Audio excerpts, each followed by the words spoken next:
Imagine stepping aboard a luxury cruise ship, expecting nothing more than sunshine, cocktails, and a week of relaxation. But what if the ship itself had other plans? Passengers vanish without a trace. Music echoes from locked ballrooms. Shadows stretch where no one should be standing. The stories you're about to hear aren't fiction.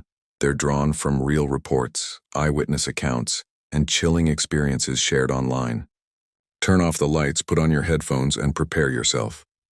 Because out on the open ocean, the ship remembers every passenger, whether they were meant to be aboard or not. Subscribe to Eternal Drift. If you dare, they said the ship was full. Every cabin booked, every wristband scanned, every name on the manifest accounted for. And yet on my very first night I saw her. I'm Jacob Whitmore, a 38-year-old history teacher from Portland. My younger sister Claire dragged me onto this cruise after my divorce, swearing I needed fresh air. I wasn't a party guy. No karaoke, no endless buffets. Just awkward small talk and overpriced drinks, or so I thought. That first night I was walking the narrow carpeted hallway back to my cabin when I froze. At the far end stood a woman in a deep crimson gown. Her dark hair hung straight down, her hands folded perfectly still. She didn't move. She didn't blink. Just tilted her head slightly as if listening to something only she could hear. I blinked. Gone. The corridor ended at a blank wall. No door, no service hatch. No way anyone could have been standing there. The next morning I mentioned it to Claire, half joking. Her teasing smile dropped when I described the dress. She admitted she'd seen someone like that during boarding, slipping past security while no one else seemed to notice. Curiosity got the better of me. At guest services, I asked if there had been a formal party the night before. The woman behind the desk scrolled through the passenger list. Her polite smile faltered. "Sir," she said carefully, "there's no one on board matching that description." That night, footsteps echoed outside my cabin, slow, dragging. When I opened the door, the hall was empty, but the air smelled faintly of salt water. By the third night, I wasn't alone. Claire and I were walking back from the lounge when we saw her again, standing at the end of another hallway. Same dress, same rigid stance. Claire's nails dug into my arm. "You see her too, right?" The woman turned her head toward us. Pale face, expressionless. The corridor lights flickered, then she was gone, but we both knew she had been there. Over the next days, it became clear she only appeared in impossible places. Dead-end corridors, sealed walls, maintenance areas guests weren't supposed to access. When I asked a staff member named Elliot about her, his forced grin slipped. "Sir, officially there is no such passenger. Unofficially." He stopped, glanced nervously at a coworker, and disappeared into the back office. We never saw him again. Things escalated quickly. A ballroom event, laughter, music, clinking glasses. For one fleeting moment, I let myself relax until I looked up at the balcony. She was there. Crimson dress shimmering like molten glass, staring directly at me. Everyone else clapped along to the band. She didn't move. Didn't blink. Just watched. And when her eyes finally locked with mine, cold and deliberate, I knew. This wasn't a passenger. This wasn't human. And she wasn't finished with us yet. The line behind me shuffled impatiently. I muttered a quick thanks and walked off, but the unease clung to me like damp air. That evening, I forced myself into a trivia game in one of the lounges, hoping for normalcy. Bright lights, canned music, strangers laughing over cocktails. It worked for a while until I saw him. At the bar, a man stared directly at me. Skin pale, hair plastered to his forehead, water dripping steadily down the collar of his shirt. No one else seemed to notice. He raised his glass, smiled with too many teeth, and mouthed something I couldn't hear. I blinked, and he was gone. By the time I made it back to my cabin, my hands were trembling. I shoved the desk chair tight against the door, locked the balcony, and sat in silence. The only sound was the low mechanical hum of the engines deep below. Then came the knocks. Thud, thud, thud. 3 slow raps from the wall behind my bed, the exact spot where cabin 309 should have been. Hard hammering, I pressed my ear to the panel. Silence. Then so faint I thought I imagined it, a man's voice whispering, "Let me out."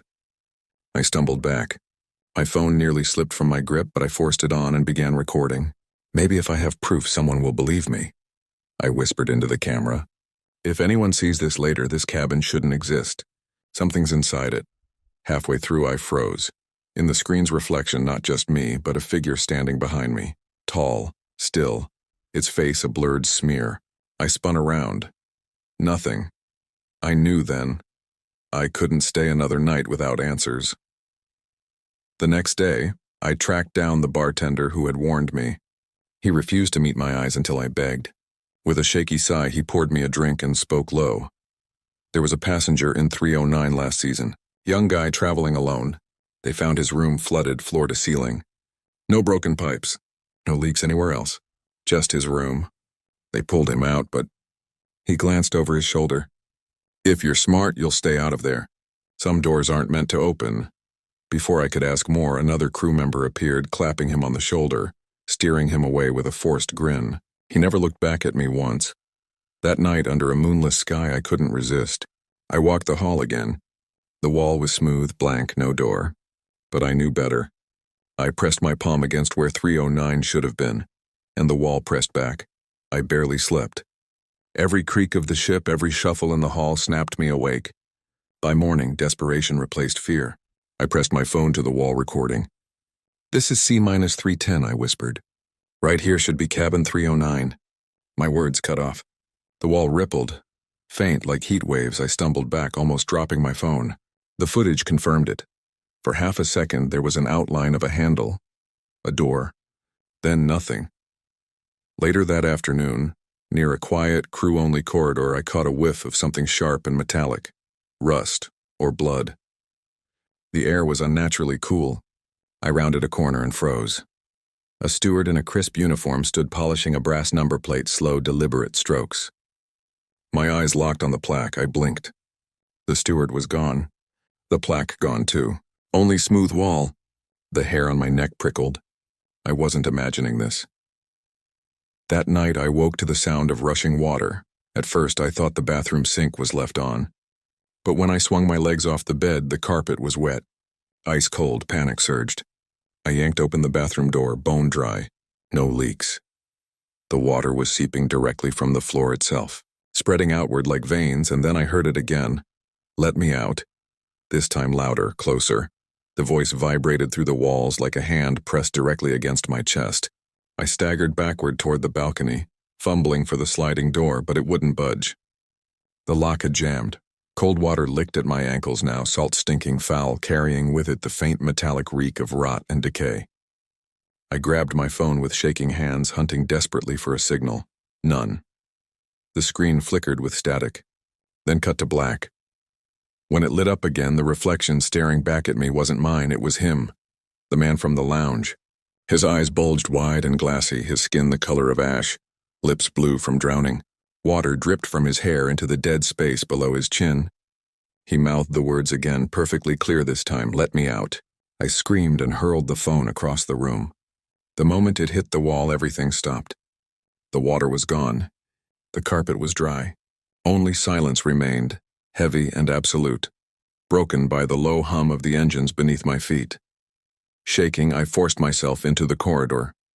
The hallway lights flickered, cutting the world into brief, stuttering frames. I wasn't alone. At the far end stood a cluster of people, passengers maybe, but their clothes were wrong, outdated, soaked. Fabric clung to their bodies as if they had been dragged from the sea.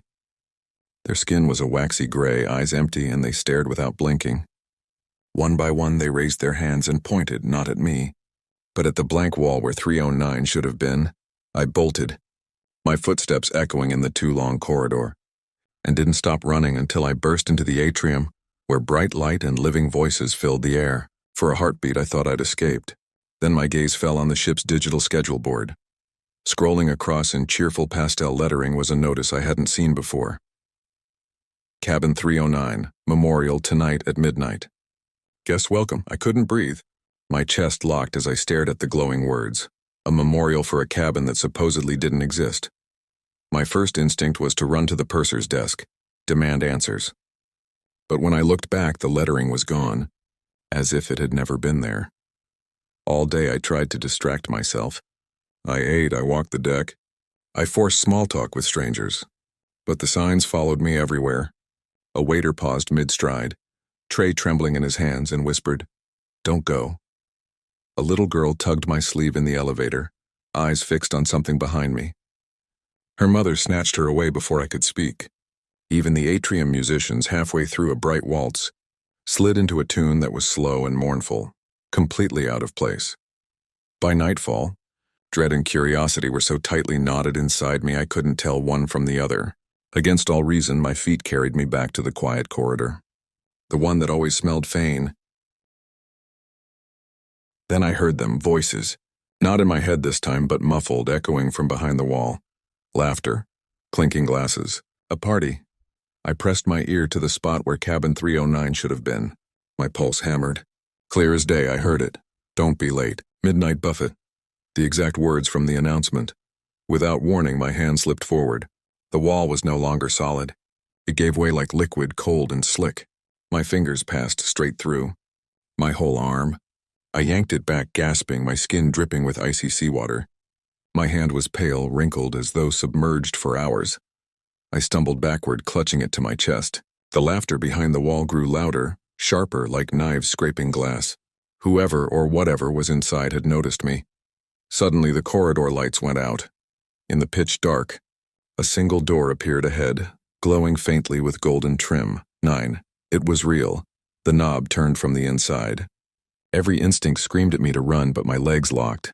A slick line of cold water slid across my shoes as if the ship itself was tilting, flooding only this corridor.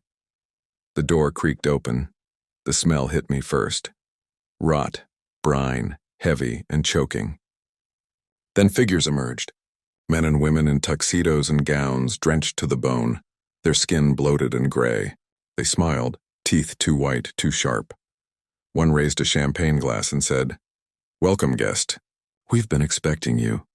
Before I could scream, wet, clammy hands reached out, dozens of them, pulling me toward the doorway into that impossible room. My fingernails scraped the frame, my cries swallowed by the music rising from within. And then, silence. I don't remember blacking out, but when I opened my eyes, I was standing in the ballroom. It was grander than anything on the ship. Chandeliers swung overhead, dripping salt water instead of crystals. Tables stretched forever, covered in food that looked exquisite until you blinked. Then it was crawling with rot, fish bones, seaweed snarled across platters, gray flesh shifting like it still lived. The guests laughed, their tuxedos and gowns dripping, their shoes squelching on the soaked floor. Their eyes glowed faintly, catching the candlelight like deep-sea creatures. A string quartet played in the corner, but the instruments were warped, their music bending and warping in ways that made my head throb. Someone placed a glass in my hand. I didn't see who. They were simply there, towering over me, their swollen fingers curling around mine. Inside the glass wasn't champagne. It was thick, dark. It smelled like the ocean floor. "Drink," they whispered in unison. Dozens of voices merging into one. My throat locked. I shook my head. The room stilled. Every figure turned toward me. Water dripped steadily from their jaws, a slick patter that mingled with the groan of the ship's frame. The silence that followed pressed down harder than their laughter ever had, thick and suffocating. "Drink." The word rose again, louder this time, vibrating against the glass still clutched in my hand. My wrist trembled. My reflection rippled on the liquid surface, not my own, not truly. A drowned version of me stared back. Skin blue, eyes clouded, lips split and torn like something that had been chewed by the sea. I screamed and hurled the glass across the ballroom. It didn't shatter. Instead, it dissolved mid-air, breaking apart into a cascade of salt water that spread across the floor in waves. Crashing against table legs and soaked gowns, the guests lunged. Cold, bloated hands closed around me, my arms, my neck, my hair pulling me under. My body pitched forward, swallowed whole. I opened my mouth to scream and swallowed nothing but salt water. It had no surface, no end. The burn in my lungs was molten fire. I kicked, clawed, desperate. But the weight of them dragged me deeper, deeper, into darkness where even the light of chandeliers could not follow. The laughter above turned muffled, warped through water, echoing down into the void like a cruel memory. And then in that endless black a voice hissed against my ear. "Close, too close, you're ours now, just like the others." I woke up thrashing in my cabin, gasping like a man breaking the surface after drowning. The sheets clung to me, soaked through. The clock glared 7:12 a.m. For a moment I tried to convince myself it was only a nightmare, but when I looked down, my shoes were still wet. Salt crystals encrusted the cuffs of my pants. My fingernails were torn, broken as if I'd been clawing at something harder than wood. And on the little desk in the corner sat a single champagne glass, half full. The water inside shifted as if it had just been poured. That night, another announcement bled through the ship's PA system. Too calm, too cheerful. Ladies and gentlemen, a reminder. Tonight at midnight, a special gathering will be held in the grand ballroom. We hope to see you there. My stomach nodded. I switched off the speaker in my room, but it didn't matter. Even without it, the faint sound of laughter drifted through the walls. Glasses clinked together. Somewhere close, invisible voices toasted. And sometimes, when I passed that part of the corridor, I swear I saw a wet footprint that wasn't mine, leading straight toward the place where cabin 309 should have been. So if you ever find yourself on a cruise and there's a door where no door should be, or a ballroom that no one admits exists, don't go inside. Don't listen to the laughter, because once you hear the toast, you'll never walk back out. Music, Story 3. They told us never to open the portholes after midnight. Not because of weather, not because of sea spray, because sometimes something knocks from the other side. My name's Daniel. I was 27 when I took my first cruise. It wasn't a luxury getaway. I'd just quit my job, burned out, broken, and needed a reset. A buddy had an extra ticket after his girlfriend bailed, so I figured, why not? A week at sea, food included, maybe a few drinks. At worst, I'd come home with a sunburn and some dumb photos. From the moment I stepped aboard, I noticed the rules. They were printed on the daily itinerary like reminders you weren't supposed to think too hard about. No wandering past Deck 7 after dark, no access to crew hallways. And in bold red, passengers are advised to keep portholes sealed at night. I laughed at first. What were they worried about, seagulls? But on the second night, around 2 a.m., I heard it. A single knock. Soft, from the other side of the glass. My cabin was on Deck 5, just above the waterline. Nothing should have been there. Outside, the waves were black, frothing against the hull. I told myself it was the ocean, just pressure against steel. But then it came again. 3 slow taps. Rhythmic, too precise. Like someone was asking to be let in. I yanked the curtain shut, crawled back into bed, and lay awake until dawn, my heart hammering so hard it hurt. By breakfast, I'd nearly convinced myself I'd imagined it. But as I scanned the dining hall, I noticed the way other passengers kept glancing at each other. Families, couples, strangers. They wore the same nervous look, like they'd heard it too.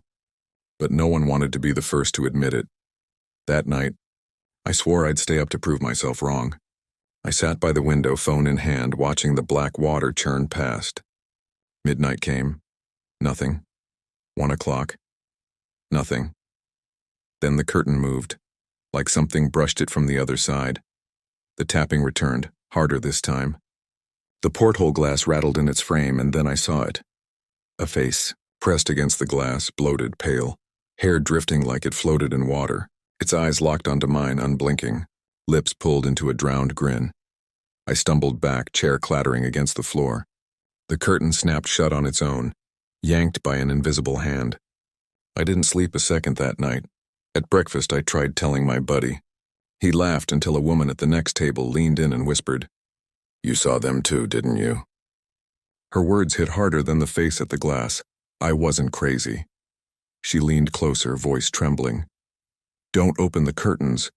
Don't touch the glass. Don't let them think you're listening." Her husband grabbed her wrist, pulling her away. They left their plates half full. She didn't look back. All-day paranoia gnawed at me. I noticed other cabins with towels taped over their portholes. Entire rooms that looked abandoned, though I'd seen families move in. Once, just once, I saw a towel bulge outward, like something pressed from the other side. That night, my buddy drank himself to sleep. I sat awake, staring at the curtain. My vow I wouldn't move. The knock came. 3 beats, then silence, then 3 more. The rhythm wasn't random anymore. It was deliberate. Then, worse than the knocks, came a voice, warped, bubbling like dragged through water. Daniel, my name. Nobody on this ship should have known it. The curtain twitched. The window pane groaned under pressure. For a moment I thought it would crack and the sea would pour in. I backed toward the door. That's when my buddy sat bolt upright in bed, his eyes half shut, sleepwalking. His lips moved. Let them in. Let them in.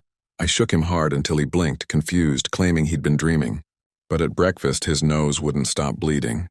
He looked pale, lips tinged blue. Across the hall, a cabin door never opened again. By evening, crew wheeled suitcases out. No family followed. No one asked why. That night, I left the lights on. I aimed my phone at the window. If it happened again, I'd have proof. But at 2 a.m., the knocking didn't come from the porthole. It came from the bathroom mirror. 3 slow thuds. I stared at my reflection. It didn't blink. It didn't even breathe. Its lips curled in a smile I wasn't wearing. Open up, it whispered. Shapes pressed against the glass from the inside. Fingers, faces. I snapped a photo. The flash lit the room. When the glare cleared, the mirror was normal again. Just me, but in the photo, it wasn't me. It was a drowned version. Skin bloated, eyes black, hair floating like in a tide pool. And behind him, dozens of others, children, old men, women in gowns, champagne glasses raised in frozen toasts. I deleted it instantly, but the second I did, laughter rippled faintly from the mirror. The next morning, my buddy's condition worsened.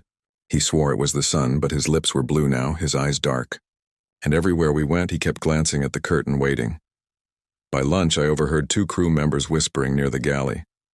Another one last night, one muttered. The other shook his head. Porthole cabin, always the same. That night I paced until the clock struck 2. The knock came again. Not at the window. Not at the mirror, this time, from the closet. A single voice at first, chanting my name. Then another joined, then more. Layering until it was a chorus. Dozens of drowned throats whispering, calling. The closet door rattled. Once. Twice. I shoved a chair under the handle. The instant I stepped back, silence. Then came the sound. A long, wet drag across the floorboards inside. Like something heavy, bloated, being pulled through brine. I bolted. The cabin door slammed shut so hard behind me I almost screamed. The corridor stretched empty. Not a single passenger. Not a single sound. Only the faint smell of salt water. And the echo of a knock, still coming from inside. Just the faint, steady creak of the ship swaying with the waves filled the silence. A sound that should have been comforting but instead twisted my gut tighter. I sprinted toward the elevators, desperate for escape. But when the doors slid open, my breath froze. The car wasn't empty. It was filled to the ceiling with water, black and briny, sloshing out in heavy waves onto the carpet.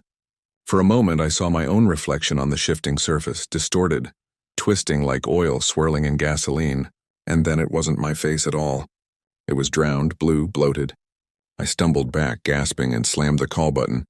But the doors shut on their own with a hollow clang cutting off the sight. Panic clawed at me. I turned and hurled myself toward the stairwell. My shoes pounded the steel steps, echoing like gunshots as I fled downward, down, down until the stairwell spat me out into the main atrium. At first glance, it looked almost normal. The chandeliers glowed dimly, their crystals trembling with each sway of the ship. But the longer I stared, the more I realized something was wrong. Music played faintly through the air. Not the cheerful lounge jazz that usually floated in this space, but a warped waltz, the same twisted melody I had heard whispering through my bathroom mirror. And then I saw them, passengers, or what had once been passengers.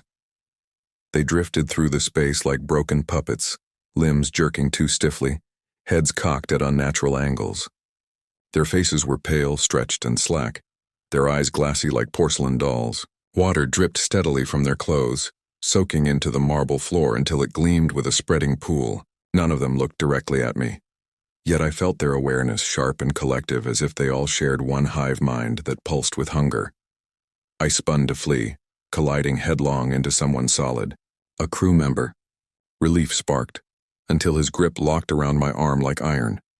His fingers dug so tight I nearly cried out.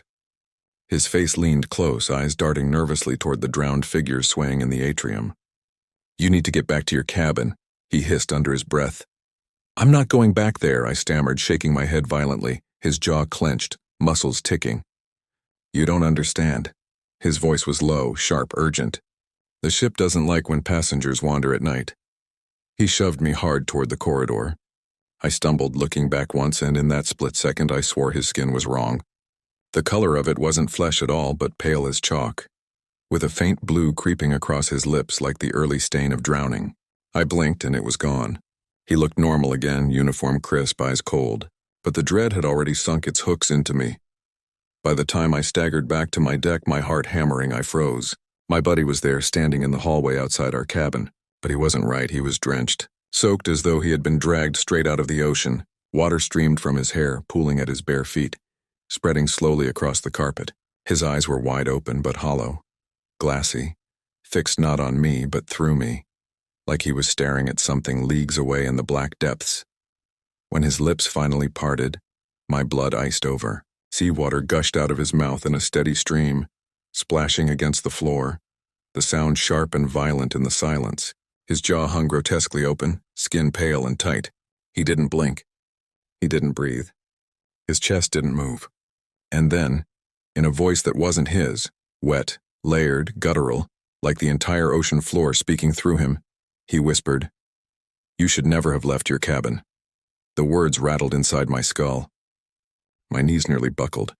I stumbled backward, slamming into the wall hard enough to knock the air out of me. The wallpaper under my palms was damp, slimy, as though the ship itself was sweating seawater. I yanked my hands away, but the moisture spread faster, soaking through the walls, crawling like veins. The overhead lights flickered violently, buzzing with sick electricity before plunging the corridor into absolute darkness. My buddy's steady stream of water was the only sound. But then, another sound joined it. Footsteps. Dozens of them. Wet, synchronized. The slap of bare, dripping feet against the carpet. Shapes emerged at the far end of the hall. Passengers, rotting, swollen, drenched beyond recognition. Faces sagging with the weight of water, skin gray and hanging loose. Their clothes clung heavy and sagged, their hair plastered to bloated skulls. They moved in eerie unison, steps falling in the same rhythm, heads tilting together as though strung by one puppet master. I bolted. My shoes splashed through the flooded carpet as I sprinted blind, slipping, clawing at the walls for balance. I didn't know where I was going. I only knew I had to keep moving. I crashed through the double doors into the atrium, only it wasn't the atrium anymore. The marble floor was gone. Instead, the atrium stretched upward impossibly high, the chandeliers swaying hundreds of feet above, their glow faint and sickly. Beneath me wasn't floor but endless black water, lapping against the steps where I stood. The ship wasn't floating on the sea anymore. The sea was inside it, swallowing it alive, and on that water they floated. Hundreds of drowned figures, men, women, even children, drifting with stiff grace, their blank eyes glowing faintly, their smiles carved too wide. They raised their arms in eerie unison as though welcoming me. At the front, drifting closer, was my buddy. His jaw hung open, lips parting again. But instead of words, a roar of rushing waves filled my skull, deafening, crushing. And then I saw him. A figure standing on the water itself, impossibly tall, his body rigid, half his face swallowed by shadow, the other half rotted beyond recognition. His eyes burned faintly blue, like dying embers buried deep at the bottom of the sea. He raised one skeletal hand, and instantly every drowned passenger froze, their arms dropping to their sides. Silence crushed the air. "You boarded my vessel," the figure said. The sound wasn't sound at all. It was pressure, an ocean pushing into my skull, rattling my teeth, filling my lungs. "You breathe my air. You drink my water now." His head tilted slightly, eyes burning brighter. "You belong to me." Above, the chandeliers snapped free from their chains one by one, crashing into the black water with violent splashes. Sparks hissed, swallowed instantly by the sea. The drowned passengers began to rise, their bodies lifting from the water like marionettes pulled by invisible strings, arms outstretched toward me. I screamed. I turned to run, but there was no corridor, no exit. Just endless undulating ocean stretching forever where the ship had been. The marble step beneath me cracked with a sharp, splintering groan, then broke apart and sank. I fell plunging straight into the black. Cold swallowed me instantly. Salt burned my eyes, crushed my chest. The music returned, the warped waltz echoing through the water, accompanied by laughter. I clawed upward, but the surface receded faster than I could swim. Hands brushed mine. Dozens, pulling me down, and then, Through the blur of water, I saw them, cabins, entire rows of them beneath the waves, glowing warmly like lanterns. Behind the windows people moved, laughing, drinking, dancing as if nothing were wrong. Their shadows swayed in slow motion, distorted by the tide. The last thing I saw before the black swallowed me whole was my buddy's face pressed against one of those cabin windows, smiling, waving, as if he had never left. I woke up in my cabin, gasping, dry, alone. The clock read 3:12, and my buddy's bed was empty. His things were gone. No suitcase. No clothes. No trace that he had ever existed. I stumbled into the corridor, legs shaking. Everything looked normal. Too normal. Lights bright, crew bustling, passengers chatting and laughing like nothing had happened. My mind reeled. Had it been a nightmare? But then I saw the notice board. A single new sheet of paper was pinned there, crisp and white among the day's cheerful activities. Midnight gathering, atrium deck, mandatory attendance, and scrawled beneath in fresh ink, a single line that hollowed me out completely. Welcome to your new home at sea. That's where I'll leave you. Because what happened after, words won't ever be enough. If you're hearing this and you ever take a cruise, remember, sometimes the ship isn't carrying you to a destination. Sometimes it's carrying you to itself, and once you've stepped aboard, it won't ever let you go. After a full minute, the footsteps finally retreated, fading into silence down the corridor. At breakfast the next morning, I couldn't stop scanning the room. My stomach dropped when I spotted him again. The man in the black suit, pale skin, that same half smile, only this time, he wasn't alone. A full table surrounded him. Passengers sat stiff and silent, their eyes glued to their untouched plates. Every so often one of them would glance up at him as if waiting for permission to move. I nudged Claire, my voice low. Do you see him? She frowned. See who? I pointed with a trembling hand. The man in the suit. Her eyes followed my finger. Then she shook her head. There's nobody there. Her words hit harder than they should have. I looked back. He was still there, as real as anyone else, and when he felt my gaze, his head snapped up. Our eyes locked, and for the first time that polite smile stretched wider. I couldn't eat after that. My appetite was gone, replaced with a crawling dread in my chest. I excused myself, stumbling onto the deck for air. But even under the blazing sun, I couldn't shake the feeling I was being watched, and I was right. Across the pool, near the shuffleboard court, he was standing, hands clasped neatly in front of him, eyes locked on me. I told myself it was stress, exhaustion, hallucination. But when a little boy broke away from his parents, giggling, he tripped right in front of the suited man. Instead of helping, the man bent down and whispered something in the boy's ear. The laughter died instantly. The child froze, stiff as the passengers at that table. Then he turned, silent, and walked back to his parents. When I glanced back, he was gone. That night I swore I'd stay awake, prove it wasn't real. But exhaustion always wins at sea. Sometime after 2 a.m., I woke to the sound of the balcony door sliding open. Claire's side of the bed was empty. And there, standing against the glow of the moonlit ocean, was the man in the suit. I jolted upright, throat dry, words barely forming. Claire? He tilted his head slowly. Not curious, mocking, the balcony curtains shifted though there was no wind. Where is she? I whispered. He didn't answer. He stepped inside instead. The temperature dropped instantly. The air thickened. Every breath felt like I was inhaling water instead of air. You don't belong here, he said finally. His voice wasn't deep, not booming. It was calm, flat, a voice you'd trust at a dinner table. And that was what made it terrifying. I want Claire, I forced out. He raised one pale hand, palm up, offering me something I couldn't see, and suddenly my body betrayed me. I wanted to step toward him, needed to. My chest ached for it. I gripped the nightstand until my knuckles turned white. Come, he murmured. The word didn't sound, it echoed inside my skull. The lamp beside me flickered violently, the bulb bursting in a pop of sparks. Darkness swallowed the room, leaving only the silver light of the moon cutting across his face. His expression twisted, stretching impossibly wide until it was nothing but a hollow, gaping grin. That broke me. I lunged for the phone. Deadline, not even static. Just silence. When I turned back, he was gone. The balcony stood wide open. Curtains swayed gently, mocking me. But Claire wasn't there.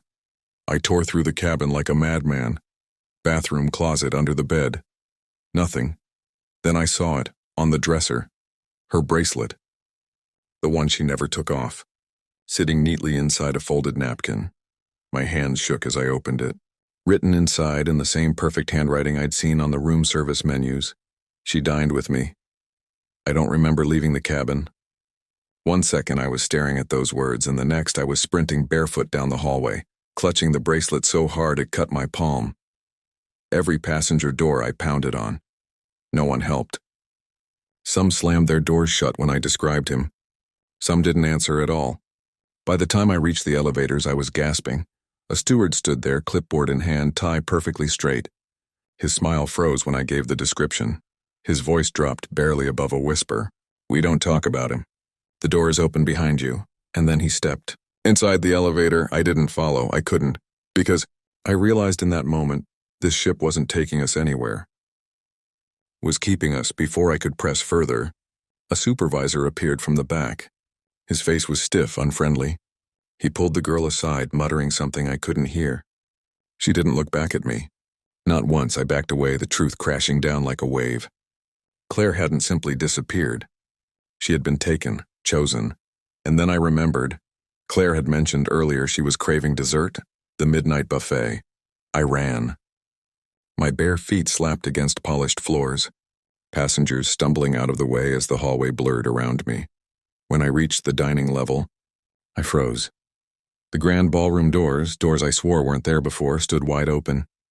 Music drifted out, soft and hypnotic, violins echoing like they were being played underwater. Laughter followed, light and delicate, mingling with the clink of crystal glasses. I stepped inside. The room was dazzling. Chandeliers glowed gold. Tables glistened with untouched desserts, champagne bubbling in every glass. But the guests weren't right. Their movements too smooth, their laughter too perfectly timed. It wasn't a party. It was a performance. At the center, behind a banquet table, stood the man in the suit, and beside him, Claire. Her face was pale, her smile dreamy, her eyes glazed. She raised her glass, lips parting in a whisper. "He's been waiting for you." Crystal glasses chimed in unison, but no one drank. They just held their glasses frozen mid-toast, their eyes following me as I stepped closer. The man didn't move until I was only a few feet away. Then he lifted his head. That smile hadn't shifted once since the first night. Too wide, too sharp, too many teeth. "Welcome," he said. His voice was smooth, deep, but hollow, echoing like it came from the bottom of a cavern. "You've come for her." Claire turned, her movements stiff, unnatural, as though strings pulled her. She whispered almost lovingly, "It's beautiful here. Stay with us," my pulse hammered. "What do you want from us?" The man set his glass down with deliberate calm. "It's not what I want. It's what the sea requires. Every voyage, it claims a few to keep balance. I simply extend the invitation." He gestured toward Claire. "Some decline. Most accept." Her glass hovered at her lips. "No." I lunged forward, slapping it from her hand. It shattered against the floor. The room gasped in unison. The chandeliers flickered violently. The golden walls rippled like water pressing inward. The man leaned closer, his breath reeking of salt and rot. "You shouldn't have done that." The ballroom erupted. The guests rose at once. Their laughter warped into shrill, distorted shrieks. Water poured from their mouths, their eyes, their very skin as they reached for me with drowned, rotting hands. I grabbed Claire, dragging her toward the door. She resisted, whispering through clenched teeth, "Don't fight it. He'll take us both." But I didn't care. I forced us forward through the crowd. Every hand that touched me burned with freezing cold. Glass rained down from swinging chandeliers. The floor tilted, the walls breathing. Somehow, we stumbled through the threshold and slammed into the guest services lobby, and the ballroom was gone. White walls, fluorescent lights, a neat little desk. The girl from earlier stared at me, silent. Claire hung limp against me, her bracelet digging into my palm. I spun back. The ballroom doors had vanished. Just a blank wall. "You ran," the girl whispered finally. "I had to." "Where's the ballroom?" "Where is he?" She shook her head, eyes hollow. "If you saw him, it's already too late. You don't escape the invitation. You only delay it." Claire stirred then, blinking up at me, confused. What happened? Why are we here? Relief surged through me. She didn't remember. She was safe, or so I thought. That night as I lay awake, I heard it. The faint clink of glass. I turned. Claire was standing at the foot of the bed, eyes glassy, hand raised in a silent toast. Her lips moved, but no sound came. I knew what she was saying. Cheers. The glass slipped from her hand, but it didn't shatter. It dissolved like water pouring back into the sea. The water was rising. Cold waves sloshed around my ankles, climbing over my shoes.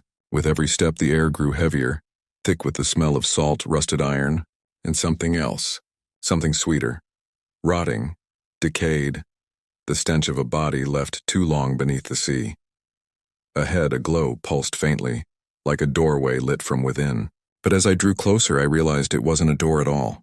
It was an opening, an impossible passage, leading into a grand hall that couldn't exist. Half of it was submerged in dark water. Half of it was intact, golden chandeliers gleaming as if nothing was wrong, tables stretched in every direction, covered in food and crystal glasses that shimmered as though untouched by the rising flood. And the guests? God, they sat perfectly upright at their tables. They weren't eating, weren't moving.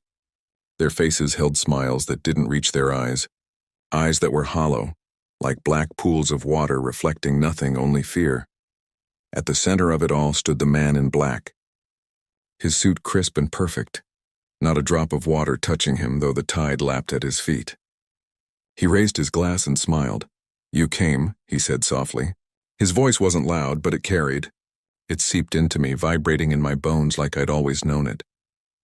"We've been waiting." My throat closed. I tried to step back, but the floor betrayed me. Corridors twisted behind me. Hallways I'd just run through folding and bending like the ship itself was alive.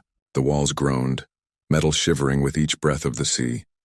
I stumbled over a warped chair, crashing into the water. It was ice cold, dragging at my legs, climbing higher until it reached my knees. Then came the sound. A knock. Soft, hollow, like a fist rapping on wood from somewhere beneath the waves. Then another, and another. They came from everywhere, beneath the tables, behind the walls, even from the reflections in the water. Offbeat, chaotic, not in rhythm but building, swelling, until the knocking became a deafening chorus all around me. And then I saw it. A figure floated near the ceiling, pale and dripping, clothes clinging to its skin. Its face was unrecognizable, bloated, ruined, but its arms stretched toward me. "Join us," it whispered, only it wasn't one voice. It was hundreds layered over each other. Men, women, children, all speaking as one. My stomach lurched. I bolted, splashing through the rising water, searching for an exit. The hall stretched endlessly, doors bending and multiplying like a nightmare. Each one led nowhere, only deeper into this impossible place. Another table rose from the water.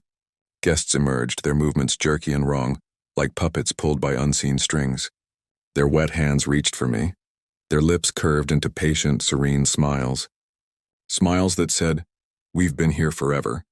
We can wait for you too." A flash blinded me. Suddenly I was back in the corridor, the glow gone. The water was still rising, licking higher against my legs, and behind me the sound of glass. A soft clink. I turned, and there he was. The man in black, walking toward me with deliberate calm. But his footsteps didn't ripple the water. They rippled shadows, dark shapes spreading across the floor like living stains. "You can't leave," he said in that conversational tone, as if we were discussing dinner reservations. "It's your turn now." Panic surged. I bolted blindly, the corridors twisting around me like a maze.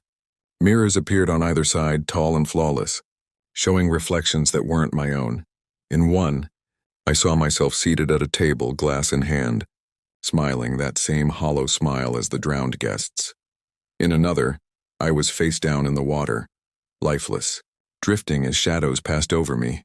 I screamed and ran harder. The stairwell appeared up ahead. Salvation. I threw myself at it, yanking the door open, but it wasn't the stairwell, it was my cabin, perfectly ordinary, neat, dim, familiar.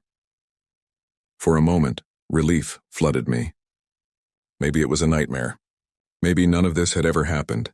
Then I heard it, the faintest clink from the hallway. My blood ran cold.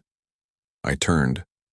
There he was, The man in black stood just outside my cabin door, glass in hand, tilting it toward me in a silent toast. Behind him, the shadows stirred. Figures gathered, grinning, their faces hollow and their eyes black. In unison, they raised their glasses too. I stumbled back into my cabin, heart slamming against my ribs. My flashlight slipped from my hand, clattering to the floor. Its beam quivered across the carpet, unsteady. And then, the music began. That slow, warped waltz, muffled and distorted, seeping under the door like smoke. I wanted to scream. I wanted to run. But the hallway stretched on forever in my mind. Every door, every reflection, every whisper, every shadow was saying the same thing: it's time to join us. I shut my eyes, praying it was only a dream, but when I opened them, the glass was there, on my bedside table, condensation running down its sides. Fresh. Waiting. I can still hear the laughter, faint and distant. And I know, even as I speak these words, that if I take just one sip, I will never leave this ship again. The music wasn't from the speakers. It was inside the walls. A child's laughter spilled through the vent above us, high-pitched, warped, like a recording played backward. My stomach turned. Clara's grip tightened on my arm. "Keep moving," she whispered. We reached the grand staircase. The railing was icy, slick with condensation. The steps stretched too long, like the ship was stretching itself just to hold us here. The hum of the engines faded. In that silence I heard it, dripping. No, not water. Footsteps, slow, deliberate. Then the elevator doors slid open on their own. Inside, a dim glow pulsed. Against every instinct, I pulled Clara with me and we stepped in. The panel was wrong. Deck 13, Deck 7, and a single letter, Deck L. My stomach dropped. I pressed it. The elevator lurched, humming like a heartbeat. Then it stopped. The doors opened, not to a deck but a corridor. Narrow, damp, stone walls carved like a cathedral. Cold air rolled through, heavy with salt and mildew. Behind us I heard them, the drowned, their whispers folding over each other. They weren't chasing. They were hurting us. A faint glow shimmered ahead. I ran. My flashlight danced over walls slick with moisture. At the end, an archway waited. Strange words were etched into the stone, words I couldn't read but somehow understood. Stay. Belong. Clara gasped, spinning as if someone had brushed her shoulder. Shadows folded in on themselves. A wet cough echoed through the walls. Then the glow became a doorway. We stepped through, onto the lighthouse deck. The sea below was calm. Too calm, black as ink. At the center stood a figure, the captain. His uniform was tattered, immaculate, impossible. His eyes were pits of endless dark. In his hand a lantern glowed, but cast no shadow. "You've come far," he said. His voice wasn't loud, but it bloomed inside my skull. But the light chooses who stays. Fog swirled across the deck. Dozens of figures rose from the sea, dripping and smiling too wide. Clara slipped. I caught her, but the captain raised the lantern. Its beam struck me square in the chest. My body froze. My mind pulled toward the fog, toward the sea, toward them. Desperate, I tore open my bag. My camera, I snapped a photo. The flash split the fog. The drowned flickered, shivered. For a heartbeat, they weren't real. Light, I gasped. Proof. Reality. Each flash held them back, but only barely. Clara whispered, "Do you think we can make it?" I didn't answer. The captain only smiled wider. The fog pressed closer, whispering my name. A cold hand gripped my shoulder. Empty air when I spun, but the weight remained, pulling me toward the rail. The lighthouse beam swept over us, and I saw them. Mirrors. The entire deck surrounded by mirrors, reflecting infinite fog. Infinite drowned. Infinite us. Then one reflection broke free. A little girl. Hair plastered to her face. Skin pale as bone. She raised her arm and pointed straight at the lantern. Her mouth opened in a soundless scream, Clara whispered, trembling. "She's telling us." "We shouldn't be here." I swung my flashlight. Shadows scattered. But the fog only grew thicker, folding over the deck, and then I understood. The lighthouse wasn't a way out. It was a trap. The lantern wasn't a guide. It was a tether. I grabbed it. Heavy. Alive. The glow seared the shadows, but each burst pulled us deeper in. Clara screamed as a wall of faces surged from the mirrors, pressing us toward the rail. I hurled the lantern, it shattered in a blinding explosion. Shadows dissolved, but so did the deck. We fell. Through glass. Through fog. Through something that wasn't water, wasn't air. And then, silence. The ship hummed around us. Normal. Calm. Passengers laughing somewhere above. The deck map in front of us. No deck L. We stumbled to a cabin. I called security. Deadline. Every photo on my camera. Blank. Clara whispered, "Did it even happen?" I didn't answer. That night, as I lay awake, I heard it, the clink of a glass. I turned. Clara stood at the foot of the bed. Her eyes were glassy, her hand raised in a toast. Her lips moved. No sound, but I knew the word. Cheers. The glass slipped from her fingers. It didn't shatter. It melted into seawater.